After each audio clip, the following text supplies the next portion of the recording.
नमस्कार, मैं हूं सत्येंद्र रंजन। जनचौक अपडेट में आपका स्वागत है।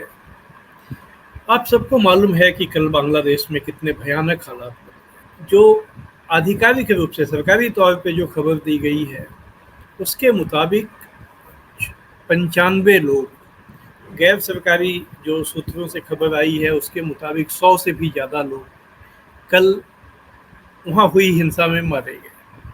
उसमें 14 पुलिसकर्मी हैं, पुलिस वाले हैं, जिनकी मौत हुई। ये छात्र आंदोलन का एक नया दौर वहाँ देखने को मिला है। पिछला जो दौर था वो अपेक्षाकृत शांतिपूर्ण था, थोड़ी बहुत हिंसा तो तब भी हुई थी। आपको याद होगा कि पिछले महीने जो आधिकारिक रूप से सरकारी तौर पे जो खबर दी गई है, उसके मुताबिक 95 लोग, गैर सरकारी जो सूत्रों से खबर आई है उसके मुताबिक 100 से भी ज़्यादा लोग कल वहाँ हुई हिंसा में मारे गए। उसमें 14 पुलिसकर्मी हैं, पुलिस वाले हैं, जिनकी मौत हुई। ये छात्र आंदोलन का एक नया दौर वहाँ देखने को मिला है। पिछला जो दौर था वो अपेक्षाकृत शांतिपूर्ण था, थोड़ी बहुत हिंसा तो तब भी हुई थी। आपको याद होगा कि पिछले महीने सरकारी नौकरी आंदोलन के बाद अब वो मामला एक कानूनी दाव पेच में अभी है, लेकिन वहाँ जो हालात हैं उसमें नहीं लगता है कि वो फिर से लागू हो पाएगा। तो एक तरह से छात्रों की जीत हो गई।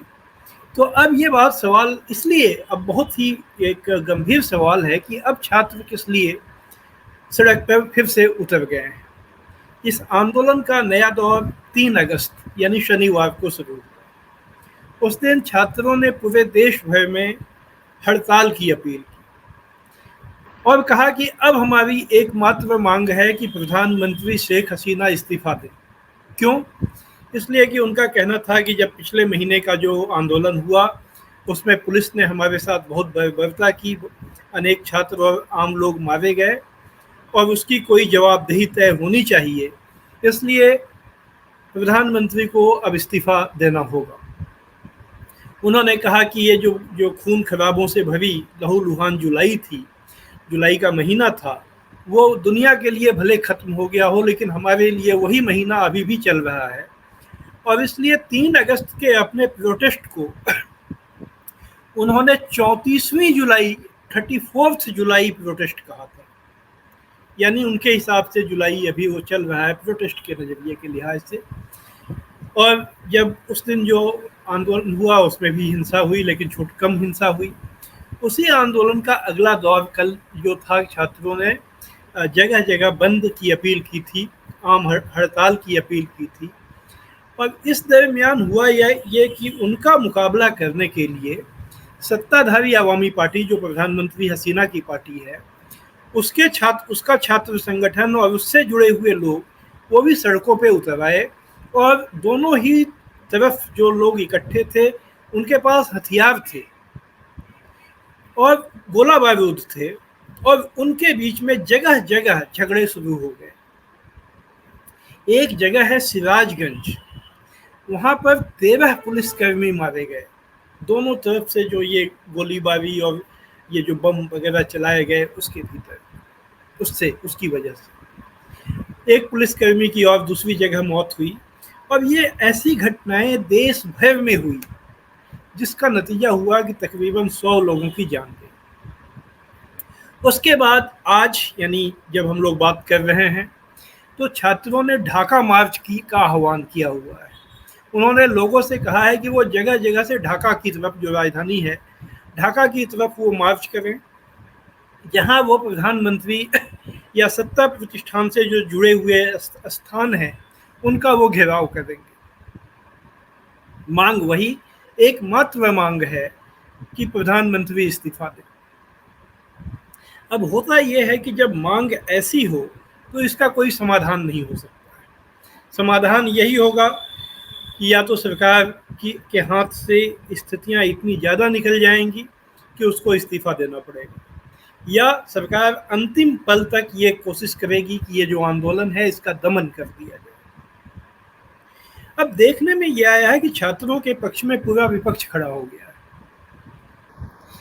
छात्रों के पक्ष में कुछ बहुत, जिसको कि प्रधानमंत्री ने कल कहा है कि ये आतंकवादी समूह शामिल हो गए हैं, और कल ये देखने में आया कि बहुत से ऐसे समूह जो कि हथियार बंद हैं, जो नकाबपोश थे, वो भी उस विरोध में वो घुसे हुए थे, भीड़ में घुसे हुए थे, और कहा जा रहा है कि ज़्यादातर हिंसा उनकी तरफ से की गई। अभी कुछ दिन पहले खबर आई थी कि हसीना सरकार ने जो इस्लामिक पार्टी है जमाते इस्लामी, उस पर प्रतिबंध लगा दिया है। फिर फेसबुक, ये व्हाट्सएप, ये मैसेंजर, टिकटॉक, इस तरह के जो सोशल मीडिया ऐप हैं, इनको भी प्रतिबंधित कर दिया गया, लेकिन उससे कोई फर्क पड़ता हुआ दिख नहीं रहा है। तो ऐसा लगता है कि जो हालात हैं वो प्रधानमंत्री हसीना और उनकी सरकार के हाथ से निकल गए, और इसकी वजह सिर्फ जुलाई में हुआ विरोध नहीं है। अगर हम लोग इसकी वजह में जाएंगे तो दो वजहें दिखेंगी। एक वजह तो ये है कि देश में आर्थिक मुसीबतें बढ़ी हुई हैं, अलग अलग तबकों के लोग परेशान हैं, और छात्र और युवाओं में बेरोजगारी इतनी ज़्यादा है कि उनमें वो बेचैनी, अब एक तरह से आप जिसे कहते हैं कि सब्र का टूट जाना, उनका सब्र टूट गया है। और दूसरी वजह जो है वो ये है कि अभी जो शेख हसीना की सरकार बनी है, जनवरी में जो चुनाव हुए, या बहुत से लोग कहते हैं कि चुनाव की नौटंकी हुई, उसके बाद जो सरकार बनी है, इस सरकार को बांग्लादेश की आबादी का बहुत बड़ा हिस्सा वैध लेजिटिमेट गवर्नमेंट नहीं मानता है। यह नहीं मानता है कि इस सरकार की कोई शासकीय औचित्य है। और हम लोग सभी जानते हैं कि ये जो लेजिटिमेसी शब्द है, वैधता या औचित्य, ये जो शब्द है, यह किसी भी राज्य व्यवस्था के लिए, किसी पॉलिटी के लिए बेहद अहम होता है। इस शब्द का मतलब है कि लोग जो सरकार है उसको यह मानते हो कि यह सरकार एक जायज सरकार है, ये नाजायज सरकार नहीं। और यह जो लेजिटिमेसी आती है, जो पॉलिटिकल साइंस के जानकार हैं, आज की दुनिया में जो अलग अलग राजनीतिक व्यवस्थाएं हैं, उनका जो लोग अध्ययन करते हैं, वो लोग यह बताते हैं कि लेजिटिमेसी आज की दुनिया में सिर्फ दो बातों से आती है। या तो एक ऐसी सरकार हो जो अपनी नीतियों से, अपने प्रोग्राम से आम जन के स्टैंडर्ड ऑफ लिविंग, जीवन स्तर को लगातार ऊंचा उठा रही, लोगों के लिए सुख सुविधाएं वो ज़्यादा जुटा रही हो, लोगों के लिए अवसर खोल रही हो, मौके बना रही हो उनके जीवन में आगे बढ़ने, उनकी ज़िंदगी को आसान सुविधाजनक बना रही हो, ऐसी सरकार लोगों की निगाह में लेजिटिमेट होती है। लेजिटिमेसी उसकी ये होती है कि वो सरकार जनता के भलाई के लिए कमिटेड है। लेकिन एक लेजिटिमेसी पाने का जो दूसरा तरीका है कि किसी सरकार या नेता को देश में ज़्यादातर लोग चाहते हैं, चाहे उसकी विचार के वजह से चाहते हों या जिन वजहों से भी चाहते हों, और ये जाहिर होता है चुनाव में। अगर चुनाव हो देश में, वो चुनाव स्वतंत्र और निष्पक्ष हो, और लोगों का यकीन भी हो कि वो चुनाव स्वतंत्र और निष्पक्ष हुआ है, तो उसमें जो विजयी होता है, लोग मानते हैं कि ये सरकार इसलिए सत्ता में है क्योंकि इसके पक्ष में लोगों का बहुमत है, लोग चाहते हैं कि ये हो। उसमें उस सरकार के जो विरोधी होते हैं वो भी यह मानते हैं कि चलो हम इसको नहीं चाहते हैं, लेकिन देश के ज़्यादातर लोग इनको चाहते हैं, इसलिए ये सत्ता में है, और ये तब तक रहेंगे जब तक इनको ज़्यादातर मतदाता चाहेंगे। अब शेख हसीना की दिक्कत ये है कि ये दोनों ही मोर्चे पर वो नाकाम हो गई। आर्थिक रूप से लोगों का जीवन स्तर उठाने के पैमाने पर उनकी सरकार की नाकामियां अब काफ़ी जग जाहिर हैं, और इस बार जो चुनाव उन्होंने कराया उसके पहले ऐसे विवाद हुए जिसकी वजह से पूरे विपक्ष ने चुनाव का बहिष्कार कर दिया। तो जब विपक्ष उसमें शामिल ही नहीं हुआ, एक पार्टी और निर्दलीय कैंडिडेट्स के बीच में मुकाबला हुआ, और देखने में आया कि उसके बावजूद शेख हसीना की पार्टी को 5 साल पहले जितनी सीटें मिली थी उससे कम सीटें मिली, ज़्यादा निर्दलीयों को बहुत से लोगों ने वोट दिया। जबकि 5 साल पहले लगभग 70% मतदान हुआ था, इस बार 40% मतदान हुआ। इन सारी वजहों से इस चुनाव को लेकर सभी के मन में ये बात है कि ये एक जायज चुनाव नहीं था। स्वतंत्र और निष्पक्ष तो दूर, इस चुनाव की कोई वैधता नहीं है, ये लेजिटिमेट चुनाव नहीं है। और इसलिए शेख हसीना की अब जो सरकार है वो लेजिटिमेट गवर्नमेंट नहीं है, वो ऐसी सरकार है जिसने सत्ता का अपहरण कर लिया है, सत्ता को यूजर्व कर लिया है, पावर को यूजर्व कर लिया है। और जब ये हालात बन जाते हैं तो लोग फिर राजनीतिक जो विवाद होते हैं उसका समाधान संवैधानिक माध्यमों से नहीं सड़क पे ढूंढने लगते हैं। ऐसा लगता है कि बांग्लादेश में यही हो रहा है।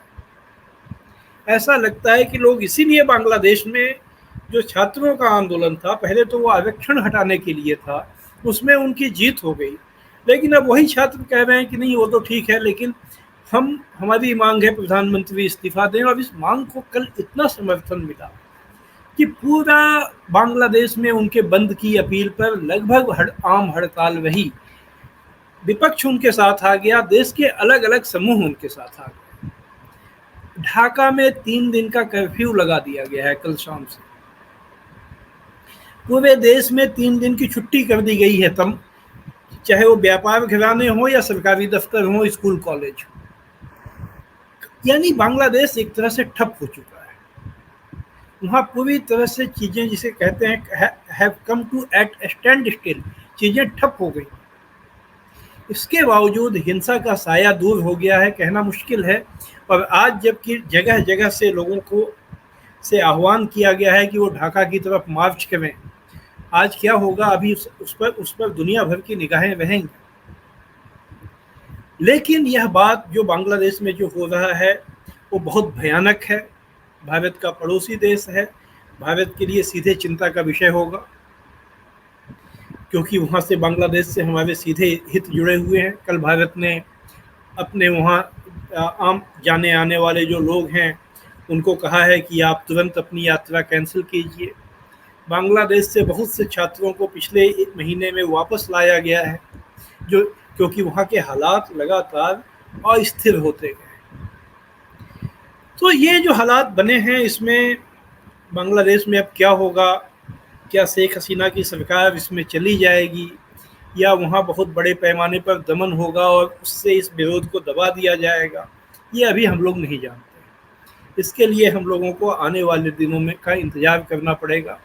लेकिन आज हम लोग यह कहने की स्थिति में हैं कि जो सरकारें अपनी जनता की भलाई नहीं कर रही हैं, उनके जीवन स्तर को गिरने दे रही हैं, और जिनके चुनाव और स्वतंत्र और निष्पक्ष चुनाव और लोकतंत्र का जो एक बना बनाया ढांचा है, पैमाना है, उसको भी वो किसी तरह से कुचल रही हैं या एक ऐसी स्थिति पैदा कर रही हैं कि उनके लोकतांत्रिक ढंग से चुने जाने और लोकतांत्रिक सरकार होने पर लोगों के मन में संदेह पैदा हो, तो वो अपने लिए बांग्लादेश जैसे हालात को आमंत्रित कर रही हैं। और ये हालात सिर्फ बांग्लादेश में नहीं हैं, हाल में केन्या में देखने को मिले, अभी नाइजीरिया में देखने को मिल रहे हैं। एक उथल पुथल के दौर में हम लोग, ऐसा लगता है कि दुनिया प्रवेश कर गई है और उसका एक शिकार हमारा पड़ोसी देश भी बन रहा है। तो आज भी और आने वाले दिनों में हम सब की नज़र बांग्लादेश पर होगी। जो वहाँ हालात जो बनेंगे हम उसको लेकर उसकी चर्चा के लिए आपके पास आएंगे। आज आप हमारे साथ रहे, इसके लिए आपका धन्यवाद। आप सबको नमस्कार।